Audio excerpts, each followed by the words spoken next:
بسم اللہ الرحمن الرحیم۔ السلام علیکم۔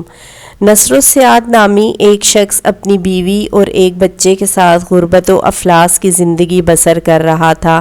ایک دن وہ اپنی بیوی اور بچے کو بھوک سے نڈھال اور بلکتا روتا گھر میں چھوڑ کر خود غموں سے چور کہیں جا رہا تھا کہ راہ چلتے اس کا سامنا ایک عالم دین احمد بن مسکین سے ہوا، جسے دیکھتے ہی ابو نصر نے کہا، اے شیخ، میں دکھوں کا مارا ہوں اور غموں سے تھک گیا ہوں۔ شیخ نے کہا، میرے پیچھے چلے آؤ، ہم دونوں سمندر پر چلتے ہیں۔ سمندر پر پہنچ کر شیخ صاحب نے اسے 2 رکعت نفل پڑھنے کو کہا۔ نماز پڑھ چکا تو اسے ایک جال دیتے ہوئے کہا، اسے بسم اللہ پڑھ کر سمندر میں پھینکو۔ جال میں پہلی بار ہی ایک بڑی ساری عظیم الشان مچھلی پھنس کر باہر آ گئی۔ شیخ صاحب نے ابو نصر سے کہا، اس مچھلی کو جا کر فروخت کرو، حاصل ہونے والے پیسوں سے اپنے اہل خانہ کے لیے کچھ کھانے پینے کا سامان خرید لینا۔ ابو نصر نے شہر جا کر مچھلی فروخت کی۔ حاصل ہونے والے پیسوں سے ایک قیمے والا اور ایک میٹھا پراٹھا خریدا اور سیدھا شیخ احمد بن مسکین کے پاس گیا اور اسے کہا کہ حضرت، ان پراٹھوں میں سے کچھ لینا قبول کیجیے۔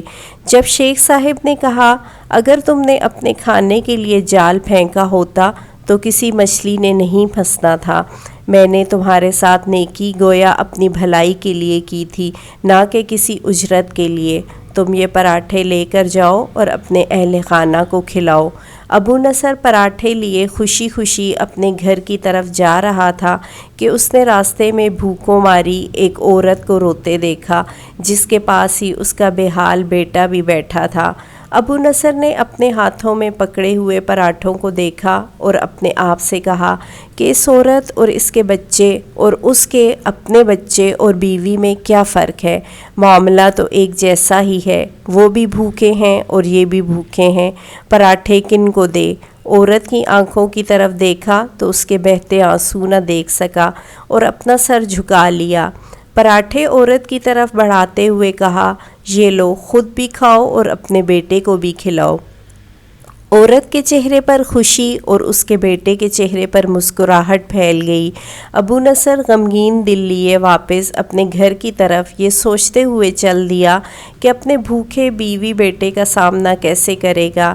گھر جاتے ہوئے راستے میں اس نے ایک منادی والا دیکھا جو کہہ رہا تھا، ہے کوئی جو اسے ابو نصر سے ملا دے؟ لوگوں نے منادی والے سے کہا، یہ دیکھو، یہی تو ہے ابو نصر۔ اس نے ابو نصر سے کہا، تیرے باپ نے میرے پاس آج سے 20 سال پہلے 30,000 درہم امانت رکھے تھے، مگر یہ نہیں بتایا تھا کہ ان پیسوں کا کرنا کیا ہے۔ جب سے تیرا والد فوت ہوا ہے میں ڈھونڈتا پھر رہا ہوں کہ کوئی میری ملاقات تجھ سے کرا دے۔ آج میں نے تمہیں پا ہی لیا ہے، تو یہ لو 30,000 درہم، یہ تیرے باپ کا مال ہے۔ ابو نصر کہتا ہے، میں بیٹھے بٹھائے امیر ہو گیا، میرے کئی گھر بنے اور میری تجارت پھیلتی چلی گئی۔ میں نے کبھی بھی اللہ کے نام پر دینے میں کنجوسی نہ کی، ایک ہی بار میں شکرانے کے طور پر 1000 درہم صدقہ دے دیا کرتا تھا۔